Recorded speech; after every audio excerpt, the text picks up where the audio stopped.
Bismillahirrahmanirrahim. Assalamualaikum warahmatullahi wabarakatuh. Shalom, namo buddhaya, salam kebajikan kepada kawan semua. Kita lanjutkan pembacaan kita atas kitab atau buku Masnawi Ma'nawi Jalaluddin Rumi. Kali ini kita akan membaca dan menyimak kisah yang ketiga. The Jewish King, Is-Wazir, and the Christians. Itu aslinya judulnya itu. Kita mulai. Dulu ada seorang raja Yahudi, kata Rumi, yang biasa mempersekusi orang-orang Kristen dengan nafsu untuk melenyapkan iman Kristen mereka. Raja Yahudi ini begitu bernafsu mengejar-ngejar kalangan Kristen dan ingin sekali agar kalangan Kristen itu lenyap iman Kristianinya. Lalu ada seorang wazir atau menteri dari Raja Yahudi itu menyarankan suatu siasat, yakni menghukum wazir berpura-pura menghukum sang menteri dan mengusirnya dari istana. Lalu nanti sang menteri minta perlindungan dari orang-orang Kristen. Tentu dengan begitu akan terjadi perselisihan di antara mereka. Jadi itu tujuan wazir atau menteri itu, sarannya kepada Raja Yahudi agar ia pura-pura diusir dan kemudian dia minta perlindungan kepada kaum Nasrani, dan dengan itu siasat untuk memecah belah dan menghancurkannya bisa terlaksana. Nah, saran sang wazir itu diterima oleh Raja Yahudi itu. Kemudian larilah sang menteri itu ke pemukiman orang-orang Kristen. Tanpa mengalami kesulitan, ia diterima oleh orang-orang Kristen itu. Karena sang menteri itu mengaku ia diperlakukan secara biadab oleh Raja Yahudi itu karena iman Kristiani yang diyakininya. Sang menteri mendapat pengaruh dan dukungan dari orang-orang Kristen itu. Serta-merta ia mendapat pengaruh dan dukungan simpati dari orang-orang Kristen. Bahkan sang menteri diterima sebagai orang suci, the saints, martir suci, dan juga guru ilahi sebagai pemuka guru agama. Hanya sedikit orang yang menduga siasat licik ini. Kebanyakan orang tertipu oleh siasat sang wazir itu. Lalu komunitas Kristen itu terbagi dari 12 kelompok. Nah, pada setiap kelompok itu ada imamnya. Jadi setiap kelompok dari 12 itu ada imamnya. Pada setiap imam kelompok itu kemudian wazir secara diam-diam memberi petunjuk agama. Secara hati-hati wazir memberikan fatwa kepada setiap kelompok, fatwa yang berbeda-beda, fatwa yang bertentangan satu sama lain. Jadi wazir memberikan fatwa kepada setiap imam kelompok yang fatwanya itu bertentangan satu sama lain. Satu kelompok diberikan fatwa puasa, satu lagi diberikan fatwa sedekah, satu tentang iman, satu tentang kerja keras. Nah, pada kelompok yang lain pula fatwa yang ia berikan.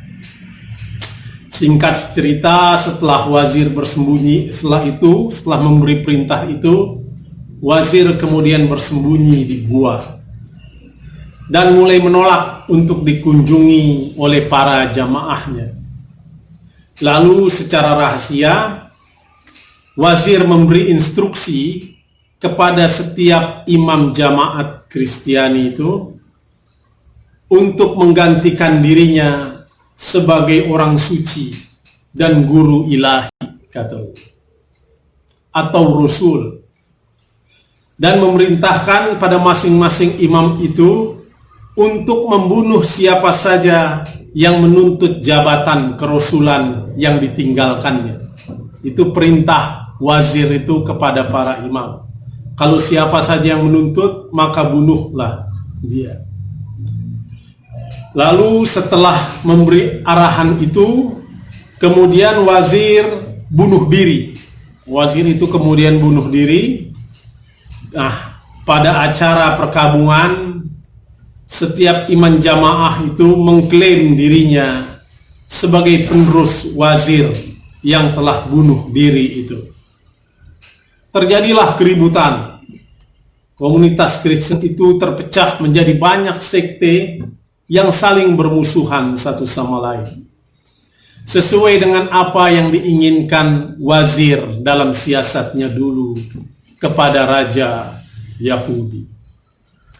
Namun skema atau siasat kejahatan itu tidak sepenuhnya sukses, karena ada seseorang yang penuh keimanan memotong siasat wazir yang jahat itu.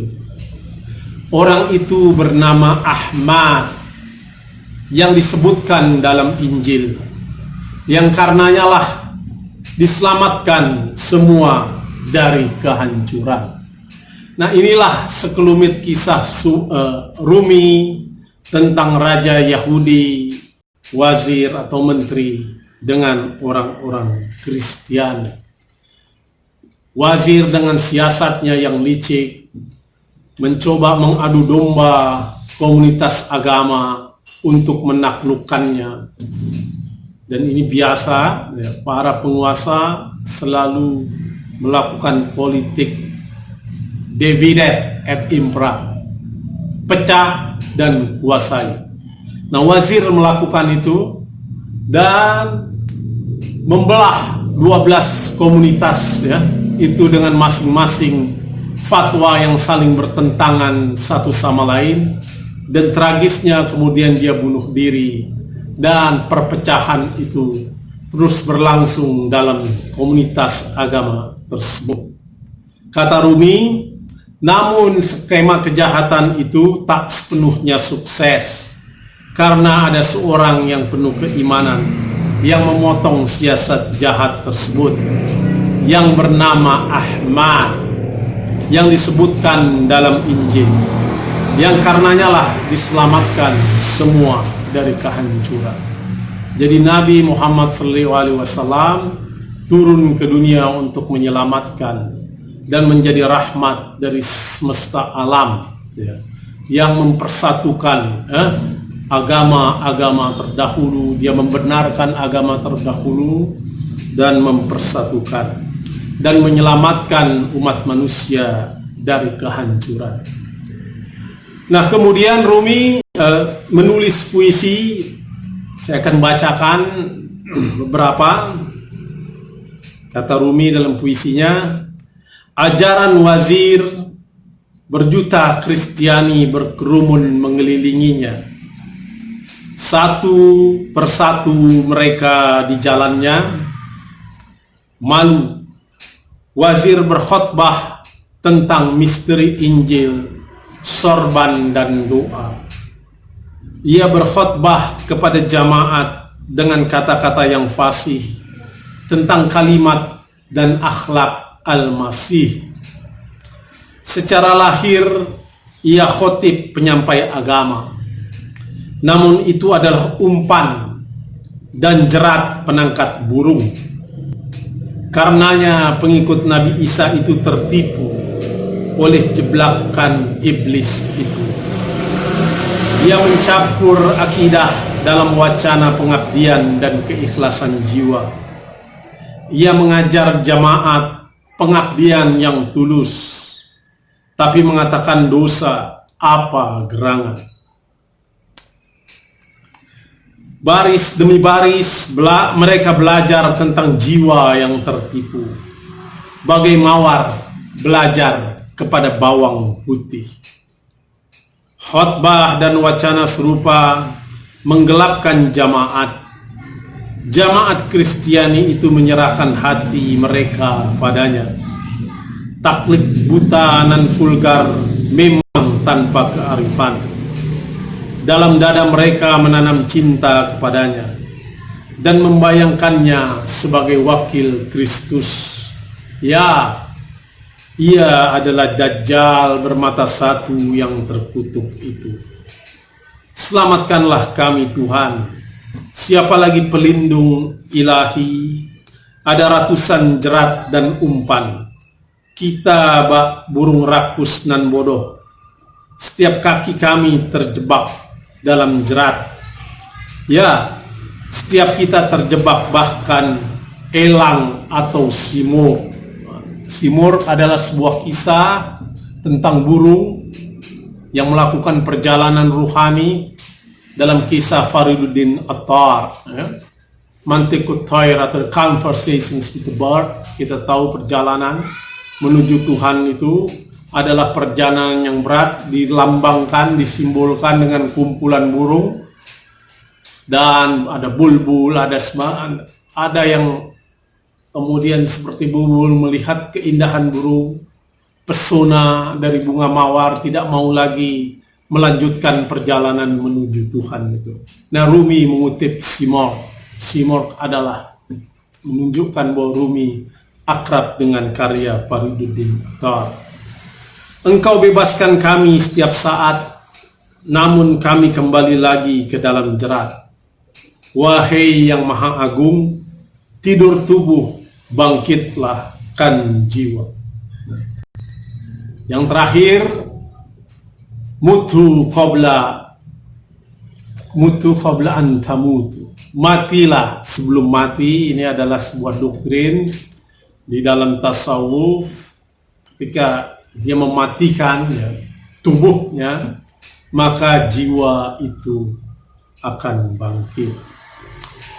Nah, kisah Rumi tentang king, wazir, dan sebagainya adalah sebuah kisah yang menggambarkan bagaimana pertentangan di antara komunitas-komunitas agama itu terjadi sebenarnya karena maksud jahat para penguasa.